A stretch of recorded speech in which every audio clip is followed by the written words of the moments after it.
Гледате Дневникот на Сител. Во студиото со вас Иван Кузмановски. Добро вечер, ви благодарам што сте со нас. Ова се настаните кои го одбележаа денот. Милошовски бара искрен одговор од земјите членки на Европската Унија. Во моментот во Европската Унија не постои консензус за нови полноправни членки и дека е време да се почне да се размислува за некое меѓурешение кое што би значило повеќе интеграција, но без полноправно членство. Остри критики од амбасадорот Рокас за финансиската независност на правосудството, борбата со корупцијата и уставните измени. Гаши ги распише изборите во 4 општини каде немаше цензус, градоначалник ќе се избира на 11 јануари. Ќе имали промени во коалициските редови пред или по изборите. Од вечерва казни за полнење контейнери во Скопје. Зелен хуман град бара инспекторите да работат во 3 смени и за загадениот воздух.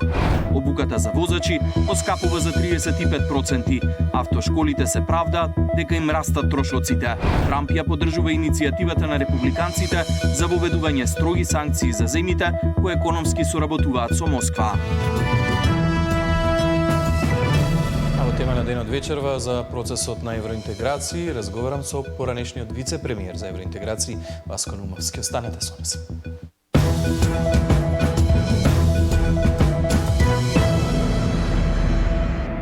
Извештајот на Европската комисија денеска беше на дневен ред на заедничката седница на Националниот совет за евроинтеграција и Комисијата за европски прашања. На самиот почеток пратеникот Антонио Милошовски побара искрен одговор дали се точни информациите од последниот самит на ЕУ Западен Балкан дека во Европската Унија нема консензус за проширување со полноправни членки. Амбасадорот Рокас му одговори, но и испрати критики за финансиската независност на правосудството, борбата со корупцијата и уставните измени. Ивана Соколович најдове ја следеше седницата. Владењето на правото, борбата со корупцијата и независното судство се областите кои најмногу ја загрижуваат Европската Унија, но Брисел се залага за целосна интеграција во Унијата. Пораче евроамбасадорот Рокас на презентацијата на извештајот за напредокот на Македонија во парламентот. Освен клучните реформи, повика на завршување на обврската за уставни измени. Консензусот е потребен и за унапредување неколку круцијални или клучни реформи чекори, вклучувајќи ги амандманите на Уставот, на кои што државата се обврза како дел од интегрирањето во Европската Унија. И јас сметам на вашите чекори да се движите напред и најмногу загрижува се разбира областа на владењето на правото, нема никаков прогрес во функционирањето на судството и никаков прогрес во борбата против корупцијата. Председателката Силјановска со сериозни забелешки на извештајот кој го испорача Брисел вели дека не се согласува со многу забелешки од извештајот, но реформите се важен процес за кој не изостанува политичка волја. По 16 пати овој извештај, како и претходните, не говори само за евалуираниот, туку говори и за евалуаторот. Ако има оценка или надпревар за политичка спремност, тогаш ние ќе бидеме шампиони во спроведувањето. Резултатите ги гледаме. Државата задржува стабилно и добро ниво на подготвеност во низа клучни поглавја, но динамиката на напредокот мора да биде поенергична, особено во сегментот на владењето на правото, смета министрот за евроинтеграција. Реформите во судството не се ни технички ангажман, ниту политички. Тие се основата на кој стои европската перспектива, мерка за легитимност пред граѓаните, значаен критериум за отворање и затворање на поглавјата. Додека опозицијата обвинува за ширење на евроскептицизам од власта и немање политичка волја за суштински реформи, владеачкото мнозинство побара искреност од Унијата и одговор дали постои расположение за проширување. Ова е еден од најлошите извештаи кои што држава го добила од Европската комисија, полоше само тој во 2015 година, кога сме оценити како заробена држава. И сега трендовите не се поразлични, владата се обидува да ги покрие и да врши влијание на сите независни институции кои што се надвор од извршната власт. Најмногу, најсилно, најексплицитно на судската. Висок представник на земја членка на Европската Унија бил прилично јасен во неговото излагање дека во моментот во Европската Унија не постои консензус за нови полноправни членки и дека е време да се почне да се размислува за некое меѓурешение кое што би значило повеќе интеграција, но без полноправно членство. Но тоа што го бараме од Европската Унија од некои земји членки е само поголема искреност. И да одговорам на Антонио Милошовски, ова е најискрено. Ние сме за целосна интеграција и ова е одговор. Со забелешки во повеќе области, но и пофалба за усогласувањето со надворешната и безбедносна политика на Европската Унија, Македонија доби средна оценка за напредок во изминатава година. Ивана Соколович најдова, Сител телевизија. Албанија со торта денеска во Брисел го прослави отворањето на последниот преговарачки кластер со Европската Унија. На 7-та меѓувладина конференција официјално беше отворен кластерот 5, кој ги опфаќа ресурсите, земјоделството и кохезијата. Со ова Албанија за нешто повеќе од една година успеа да ги отвори сите 6 преговарачки кластери, што беше оценето како напредок со рекордна брзина.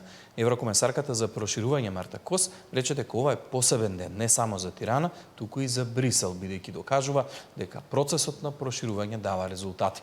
Премиерот на Албанија Еди Рама вели дека земјата го постигнала она што до неодамна изгледало невозможно.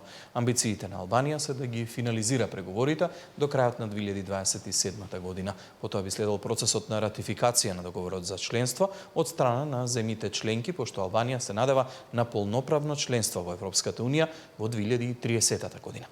Албанија доби кандидатски статус во 2014, 9 години по Македонија. Albania is the best example of transformative power of enlargement. It shows that when you deliver, you progress. You are an inspiration to many in the Western Balkans, for many citizens who would like to see the same determination and change in their countries.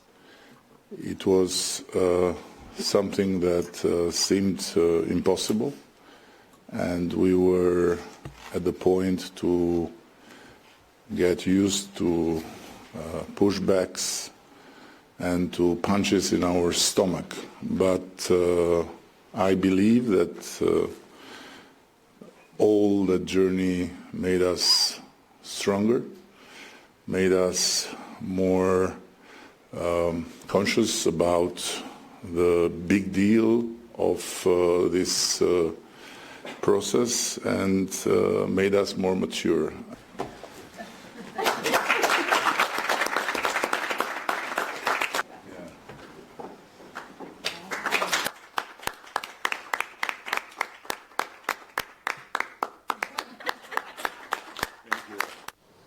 Македонскиот устав денеска слави 34 години од неговото донесување во Македонското собрание. Од 1991 година до сега има претрпено 8 измени со 36 амандмани, а се чека измена за старт на преговорите со Европската Унија. Се прогласува Уставот на Република Македонија, што го усвои Собранието на Република Македонија на седницата одржана на 17 ноември 1991 година. Пред точно 34 години Собранието го донесе Македонскиот устав. Речиси 3 месеци по прогласувањето на независноста, 92 пратеници ги поставија и правните темели на Македонија. Првиот човек на Уставниот суд денеска порачува: почитувањето на Уставот е највисок чин на патриотизам и обврска кој секој граѓанин ја има кон татковината. Ве повикувам да му бидеме лојални на Уставот. Тоа е наша должност. Силата на Уставот лежи целосно во посветеноста на секој граѓанин да го штити истиот. Само доколку секој еден од нас ја чувствува таа должност, уставните права ќе бидат заштитени. Изградбата на правната држава денес е чин на врвен патриотизам и љубов кон сопствената татковина. Тоа е најсигурниот начин да го зачуваме заветот на нашите предци и најсигурниот начин да создадеме иднина за нашите наследници. Во овие 34 години Македонскиот устав има претрпено 8 измени со 36 амандмани. Со првата измена, само 2 месеци по неговото донесување, Македонија се обврзала дека нема територијални претензии кон соседните држави. Уставот беше променет и во 2001-та, кога беа донесени 15 амандмани, како обврска од Охридскиот рамковен договор. Последните измени на највисокиот правен акт беа направени на почетокот на 2019-та, кога името на државата беше променето во Република Северна Македонија како резултат на договорот со Грција. Државата денес е пред ново барање за промена на уставот како услов за старт на преговорите со Европската унија. Владата пред 2 години го стартуваше процесот со поднесување на амандмани со кои во преамбулата на уставот треба да влезат бугарите и уште 5 други народи. Предлогот беше прифатен од Собраниската комисија за уставни прашања, но никогаш не се најде на пленарна седница, бидејќи власта не успеа да обезбеди мнозинство од 80 пратеници. Деспина Тодоровска, Сител телевизија. За европските интеграции, како што најави во тема на денот вечер, разговарам со поранешниот вице-премиер за евроинтеграција Васко Нумовски. Нумовски, добро вечер, благодарам што сте со нас. Добро вечер и благодарам за поканата. Денеска некако многу јасни отворени пораки можевме да слушнеме на комисиската расправа во Собранието, каде што се разгледуваше извештајот за напредок на Македонија од Европската комисија. Но би сакал да ве прашам како може да го разбереме прашањето на пратеникот Антонио Милошовски, кој што упати прашање до амбасадорите на земјите членки, колку е искрена Европската унија во процесот, бидејќи според неговите информации на последниот самит ЕУ Западен Балкан имало представник на Европската унија кој што рекол дека нема консензус за проширување со полноправни членки. Немањето на консензус помеѓу државите членки не е нешто ново. Ние подолг период се соочуваме со една дебата внатре во Европската унија, дали воопшто проширувањето треба продолжи во таа форма во каква што ние го познаваме. И во последните години, особено после она иницијатива за реформа на методологијата за преговорите, која што дојде од Франција, се зборува и за еден различен модел на самата Европска унија.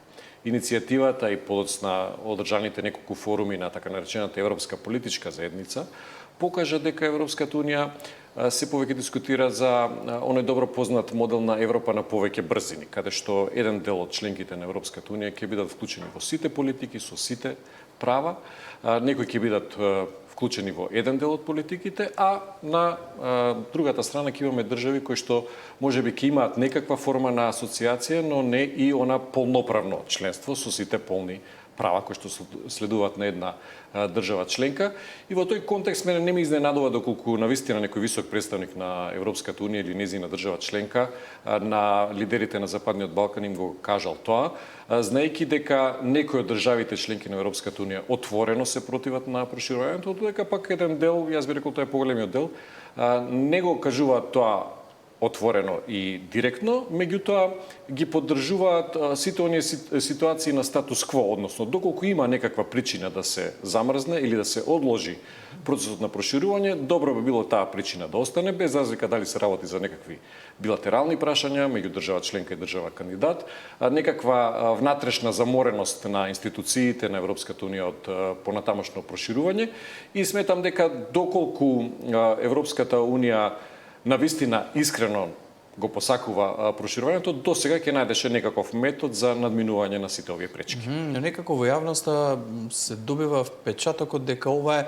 оправдување за тоа што сме заглавени во процесот на интеграција и ова што како тема го наметнува Антонио Милошовски, па и она реторика на претседателката дека со рагби топка треба да играме кошарка. Може ли да се гледа на ваков начин, ваквите изјави кои што доаѓаат од представниците на власта? Знаете, ако се анализираат сите оние досегашни извештаи, ова ми се чини 16-та година поред, Европската унија потврдува дека Македонија е подготвена да ги започне преговорите, но преговорите се уште не започнале.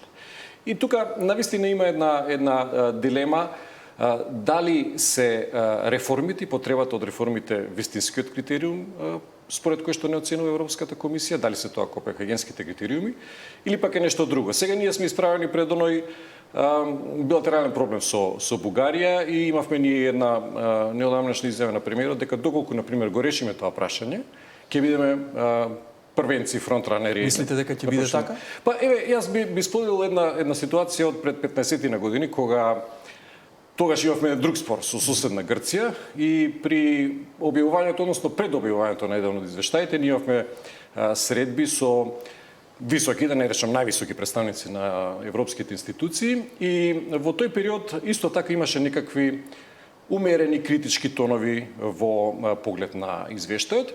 И отворено ни беше кажано од еден многу висок представник во европските институции дека доколку до објавувањето на извештајот ние најдеме решение со соседна Грција, тоа ќе даде една, ако добро се сеќавам изразот беше, ќе даде една нова, свежа и сјајна боја ни сите поглавја во извештајот кој што го во времето кога вие сте вице-премиер за евроинтеграција. Пред 15 години, што значи дека одлуката и оценките што ги дава Европската комисија не секогаш се темелат, за жал, на критериумите од Копенхаген, кои што се официјални воспоставени критериуми од самата Европска унија, туку политичката одлука и политичките влијанија имаат пресудна улога. Нумавски, нема дилема дека има понекогаш двојни стандарди од Европската унија, тоа сме го следеле и во изјавите на актуелната председателка на Европската комисија пред да го прифатиме францускиот предлог, кога што тврдеше дека се е во ред во државата, дека не ни требаат никакви реформи, уште тоа да го направиме ќе биде добро, ама од друга страна мора да признаеме дека и ние како држава сме превзеле обврски.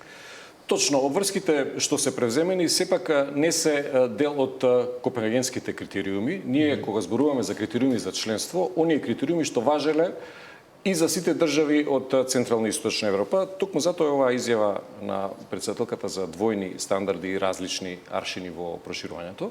Доколку сите ние, не само Македонија, туку и останатите држави од Западниот Балкан беа оценувани согласно тие критериуми кои што важеа за минатите циклуси на проширување, ние веќе ќе бевме длабоко во преговорите, да не речам и блиску до полноправното членство. Меѓутоа сега ние имаме една нова ситуација и внатре во Европската унија, меѓутоа и со билатералните прашања заради кои што се користи правото на вето. Имало и во минатото користење на правото на вето, но тие на некој начин биле поврзани со исполнување на копенхагенските критериуми. Ние во случајот со Бугарија имаме прашање кое што навистина колку и да сакаме екстензивно да го толкуваме она што значи систем на правила за проширувањето, не можеме да го подведеме под копенхагенските критериуми. И сега точно е дека државата ги презела тие обврски, меѓутоа она што е подпишано како еден билатерален договор, доколку има некаква опција истиот да се измени, ќе значи дека и останатиот дел од државите членки и самата Европска унија тоа ќе го прифатат. Дали е тоа можно или не, во овој момент гледаме дека нема некаква позитивен одглас од соседна Бугарија. Меѓутоа, проценката, веројатно што треба да ја направи нашата дипломатија, ја прави, е дали со решавањето на овој проблем, можеби ќе се отвори еден нов дополнителен проблем, дотолку повеќе што идеите кои што ги слушаме од самата Европска унија значат дека дури и ние да ги решиме сите проблеми, сепак концептот на полноправно членство за државите од Западниот Балкан не е загарантиран. Добро, тоа подолго време се зборува, па ете не се случува. Знаете како слушав пред некој ден изјава на Васил Топурковски кој што се сеќава дека во 91-та кога сме прогласувале независност, само ние и Словенија сме биле посочувани како пример на земји кои што може да започнат процес на стабилизација и асоциација со Европската унија, па потоа бевме во иста група со Хрватска. На крај завршивме со Албанија, ама го изгубивме текот и со Албанија. Дали во сите овие години наназад е крива само Европската унија за она што ни се случува? Па, секогаш кога треба да бараме некакви виновници, тоа, како што кажавте вие на почетокот, звучи како да бараме алиби.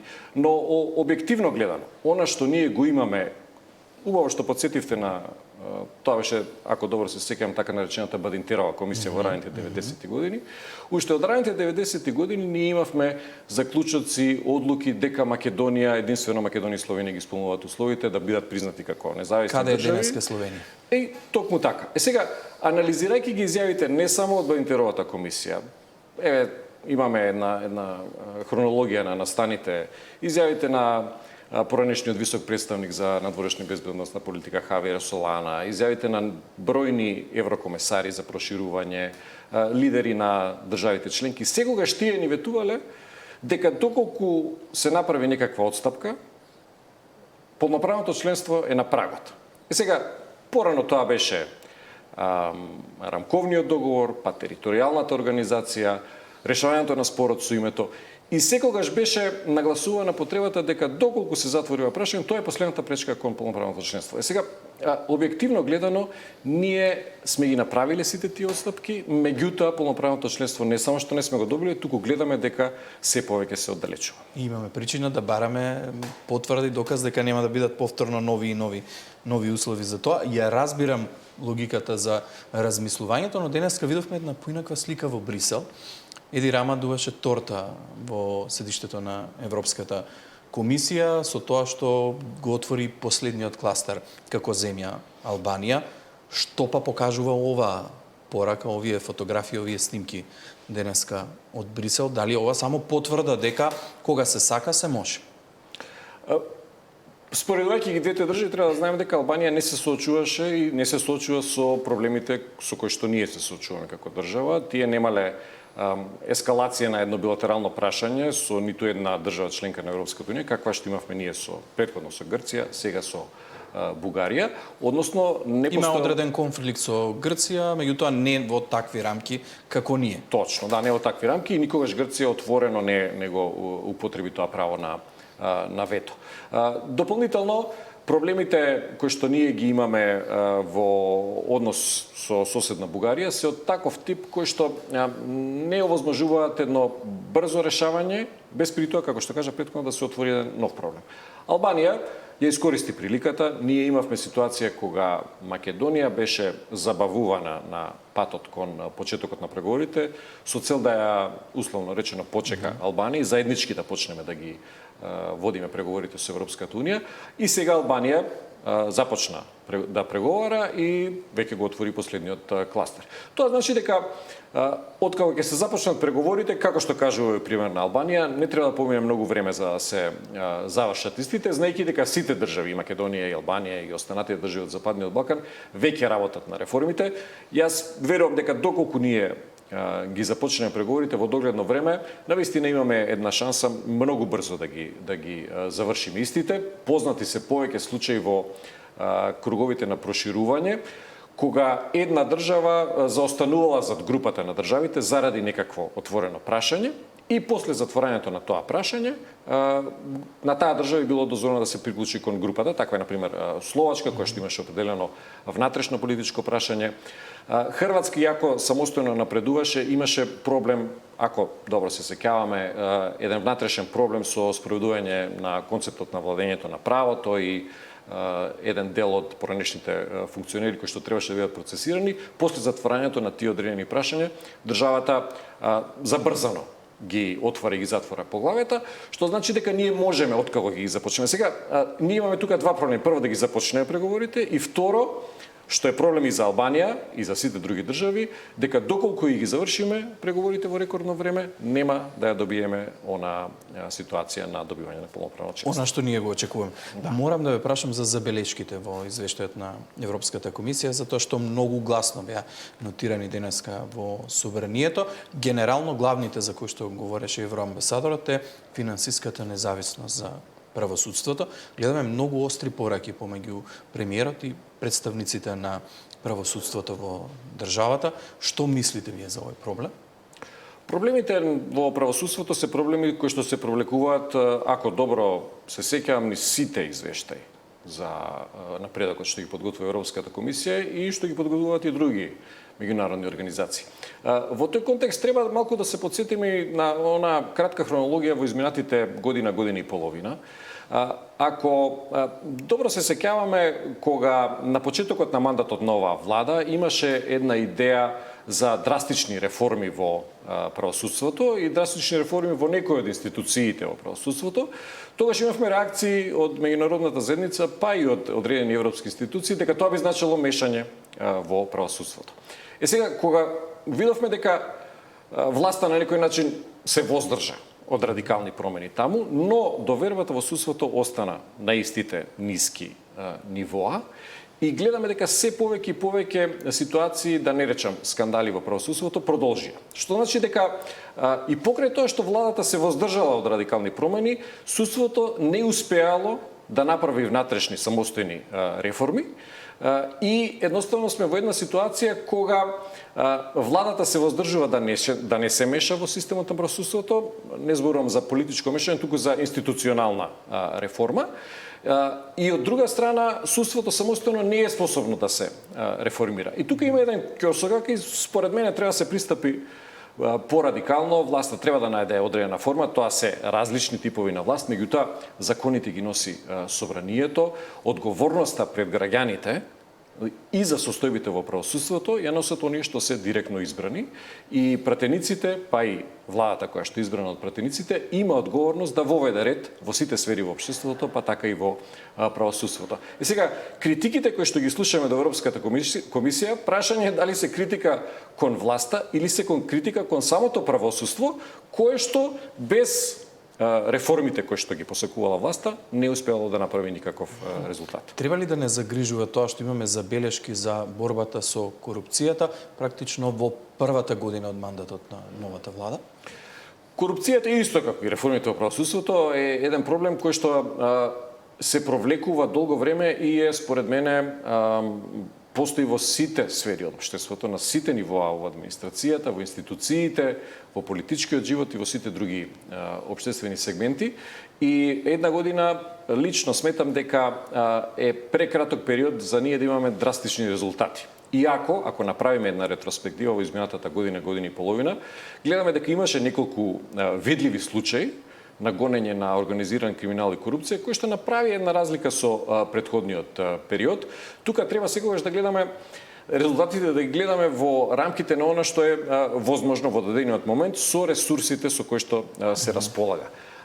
Не е, мисля дека преоптимистички да се очекува дека за една година може да се реформира и правосудството, и органите на прогонот, полицијата, обвинителството, да се реформира најпосле и свеста кај граѓаните за пријавување на корупцијата.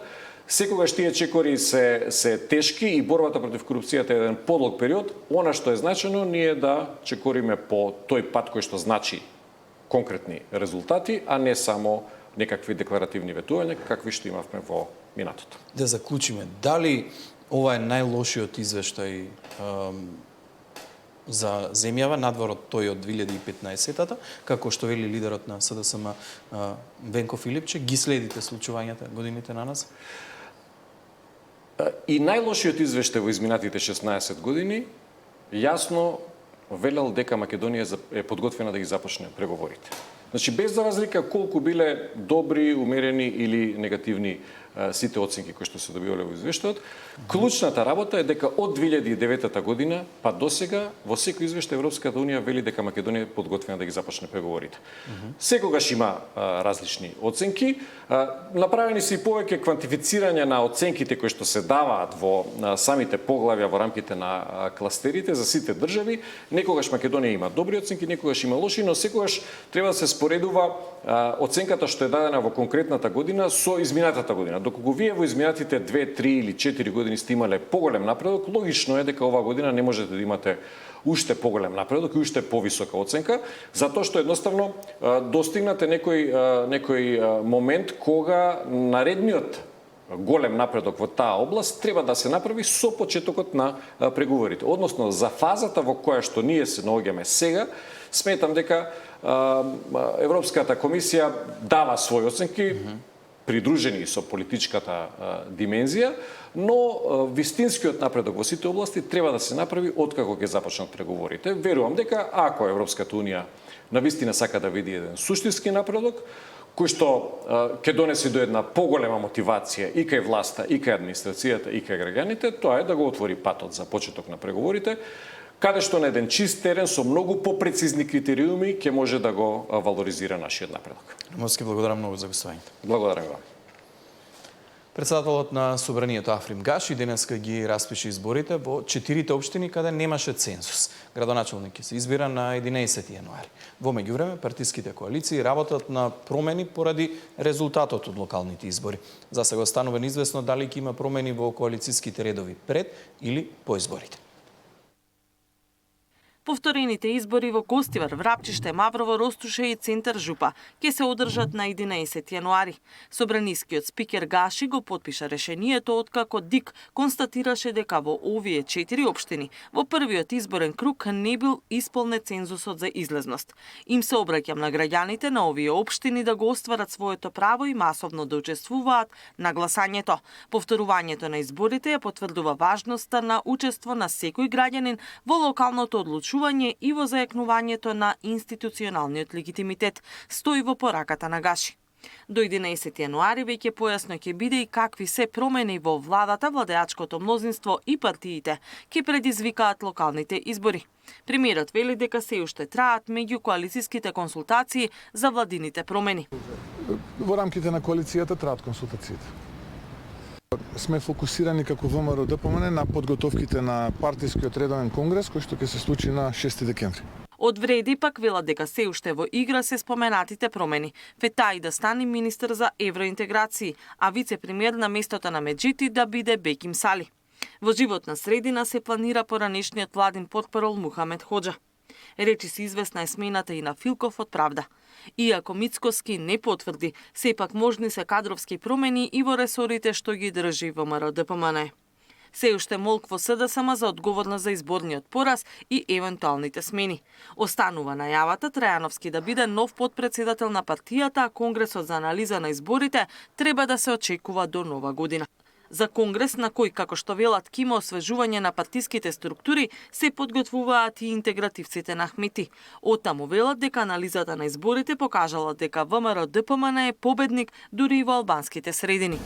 Сите податоци сведочат дека резултатот за градоначалници во Тетово, Струга, Дебар, Чаир, Сарај, Кичево, Брвеница и во низа други општини со мнозинско албанско население е производ на масовното гласање на ВМРО ДПМН за нивните кандидати и за кандидатите на Вреди. Ова е морален и политички мандат, кој не обврзува нас, како Демократската унија за интеграција, во декемврискиот конгрес да се реорганизираме, да ги обновиме нашите структури. Сепак извори од коалицијата што ја предводи ДУИ велат дека повторените избори во 4 општини може да предизвикаат проблеми со крилото на Таравари. Наводно ДУИ се подготвувале за свој кандидат во Гостивар, што може да значи крај на политичкиот опстанок на ова крило на алијанса. Катерина Нешкова, Сител телевизија. Министерот за внатрешни работи Панче Тошковски преку социјалните мрежи информираше дека бил на хируршка интервенција, пошто ќе следи период на опоравување. Денеска во клиничкиот центар Мајка Тереза во Скопје бев подложен на успешна хируршка интервенција и се чувствувам стабилно. Во моментов сум под надзор на лекарите, пошто следува краток период на опоравување. Ве уверувам дека Министерството за внатрешни работи продолжува непречено и ефикасно да функционира согласно утврдените процедури. Целиот тим професионално си ги извршува обврските и моето привремено отсуство нема да има никакво влијание врз тековните процеси и активности, ниту пак врз безбедноста на граѓаните. Веднаш по завршувањето на периодот на опоравување се враќам на редовно извршување на моите обврски во полн капацитет, пишува Тошковски во информацијата.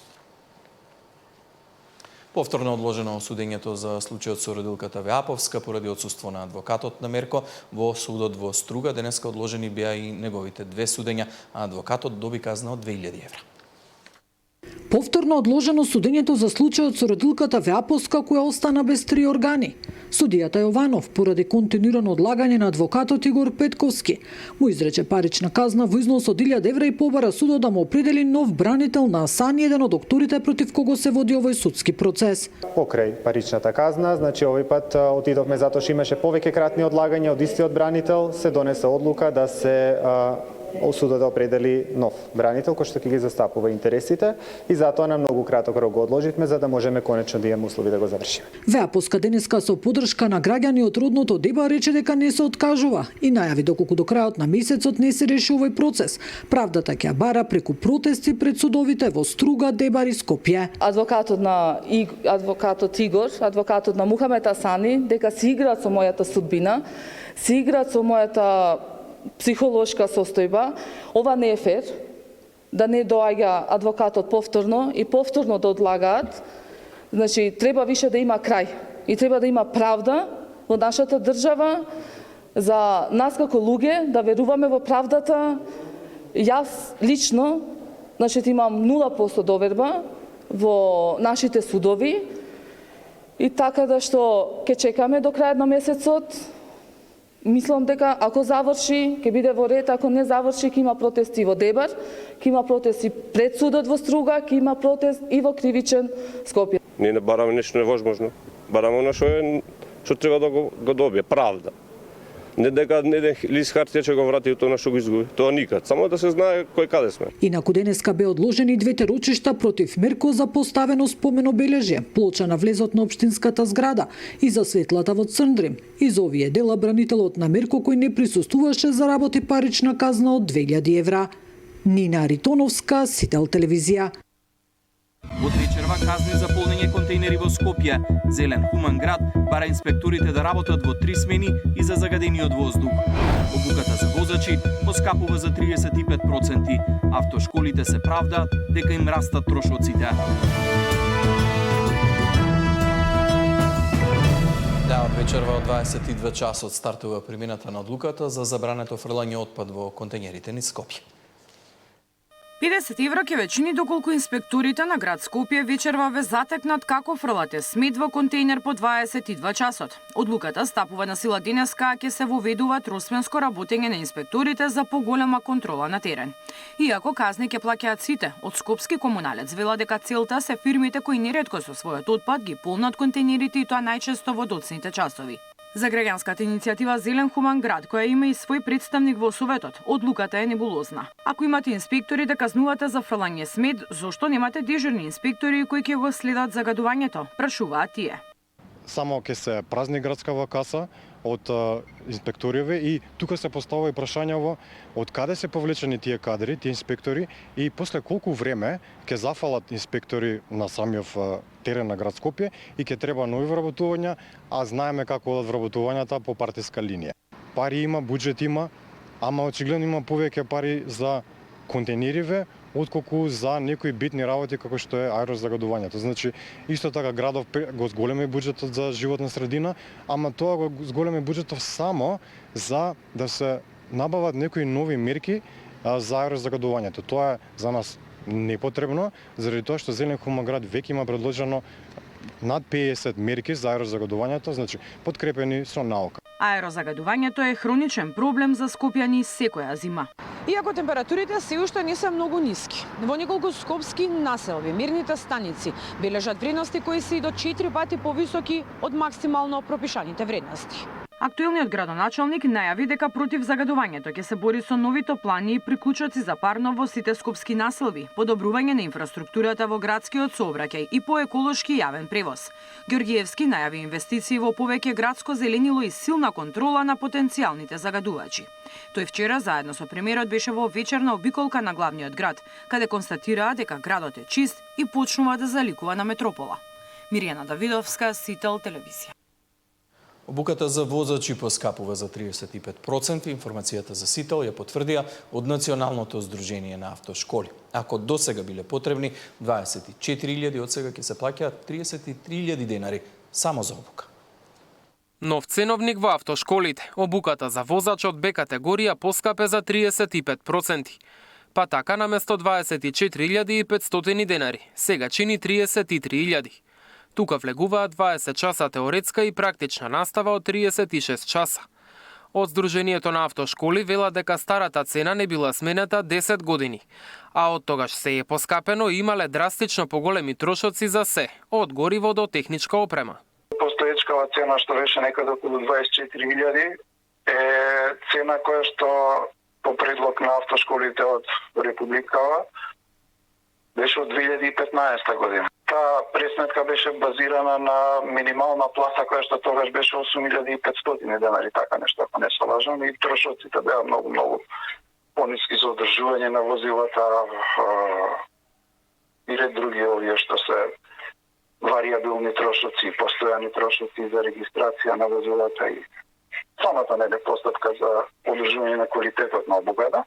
Новите цени, вели Апостоловски, од поодамна ги применуваат автошколите во другите градови, а во Скопје се приклучиле последни, од први овој месец. Едноставно, автошколите веќе тешко ја држа главата над вода и со тие цени што беа, нели. Како ќе функционира, ќе видиме, меѓутоа секако цената треба да биде одраз на зголемување на квалитетот, значи одговор на еве сега доаѓа време на поставување на зимска опрема за возилата, да се опремат секој дефект на возилата, да се отстрани, поготово и за тешкиве возила. Освен 33.000 денари за обука, идните возачи од Б категорија оддално мора да платат по 250 денари за секоја од трите посети на полигон, по 1.500 денари за користење на возило за полагање на полигони градска и задолжително лекарско уверение од 1.200 денари. Полагањето пак чини 2.500 денари. Мартин Арсов, Сител телевизија.